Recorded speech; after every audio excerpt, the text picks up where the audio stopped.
அனைவருக்கும் வணக்கம். Indian public school தங்களை அன்புடன் வரவேற்கின்றது. என் பெயர் கிருஷ்ணமூர்த்தி.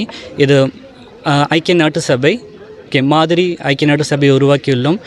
வருடம் இந்நிகழ்வு நடைபெற்று கொண்டிருக்கின்றது. இது 5வது வருடம். இந்த கருத்தரங்கு மூலமாக மாணவர்களினுடைய அறிவுத்திறமை மற்றும் அவர்களுடைய எதிர்கால தலைவர்களை மேம்படுத்தும் பொருட்டு வருடம் இதை நாங்கள் இது செய்து கொண்டிருக்கிறோம். கடந்த 5 வருடங்களாக இந்த நிகழ்வு நடைபெற்று கொண்டிருக்கிறது. இம்முறை 1200 மாணவர்களுக்கு மேற்பட்ட மாணவர்கள் பங்கேற்கின்றனர். 50க்கும் மேற்பட்ட பள்ளிகள் பங்கேற்றுள்ளனர். இந்த 6வது வருஷத்தில் எந்த மாதிரியான இம்ப்ரூவ்மெண்ட் சார், கடந்த வருடம் கமிட்டிஸ் கொஞ்சம் கம்மியாக இருந்துச்சு சார். இந்த வருடம் நாங்கள் அதிக கமிட்டியை நாங்கள் இது செய்து கொண்டிருக்கிறோம் சார். கடந்த வருடம் ஆல்மோஸ்ட் லைக் ஒரு 900 ஸ்டூடெண்ட் இருந்தாங்க சார். இந்த வருஷம் நாங்கள் 1200 ஸ்டூடெண்ட் பார்ட்டிசிபேட் பண்ணியிருக்காங்க சார். இந்த கருத்தரங்கில் எந்த மாதிரியான சப்ஜெக்ட் எடுத்து பேசுகிறோம் சார்? யுனைடெட் நேஷன்ஸில் என்னென்ன கமிட்டிஸ் இருக்கோ அதே கமிட்டியை நாங்கள் ரெப்ளிகேட் பண்ணியிருக்கோம் சார். அது யுஎன்ஓ, யுனெஸ்கோ, மேலும் இந்த டைம் வந்து உமன்ஸ்க்குன்னே தனியாக கமிட்டி போட்டிருக்கோம் சார், UNW.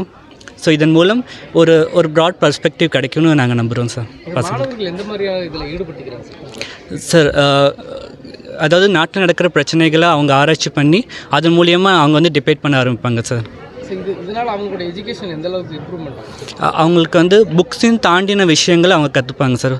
ஒரு உதாரணத்துக்கு இப்போது கரண்ட்டில் என்ன பிரச்சனை நடக்குதோ அந்த பிரச்சனைக்கான சொல்யூஷன் பல வகைகளில் அவங்க ஆராய்ச்சி பண்ணி அது மூலிமா டிபேட் பண்ணும்போது அவங்களுக்கு இன்னும் கொஞ்சம் ப்ராட் பர்ஸ்பெக்டிவ் கிடைக்கும் சார். நான் என் பேர் மகத்தி. நான் இந்தியன் பப்ளிக் ஸ்கூலில் படிக்கிறேன். நான் வந்து இதை ஆர்கனைஸ் பண்ணுறதுல ஒரு டீம் மெம்பராக இருக்கேன்.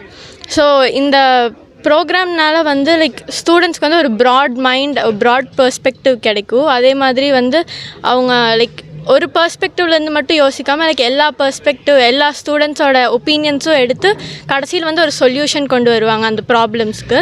ஒவ்வொரு கமிட்டிலையும் வந்து ஒவ்வொரு ப்ராப்ளம் வந்து அவங்க அதை பற்றி அவங்க வந்து ரிசர்ச் பண்ணி அதை பற்றி அவங்க ஒரு சொல்யூஷன் கொண்டு வருவாங்க. ஸோ ஃபார் எக்ஸாம்பிள் இப்போ வந்து சில கமிட்டியில் வந்து எப்படி AI வந்து லேபர் வந்து ரீப்ளேஸ் பண்ணுது, ஸோ அது எப்படி ப்ராப்ளம் வந்து அந்த ப்ராப்ளம்க்கு வந்து சொல்யூஷன் கொண்டு வரலாம், அதெல்லாம் வந்து லைக் அவங்க ரிசர்ச் பண்ணி ஒரு வேர்ல்டு வைட் வந்து இருக்க ப்ராப்ளம்ஸை சால்வ் பண்ணுறதுக்கு ட்ரை பண்ணுவாங்க. நான் வந்து ஜானவ் இந்த ஸ்கூலில் தான் படிக்கிறேங்க.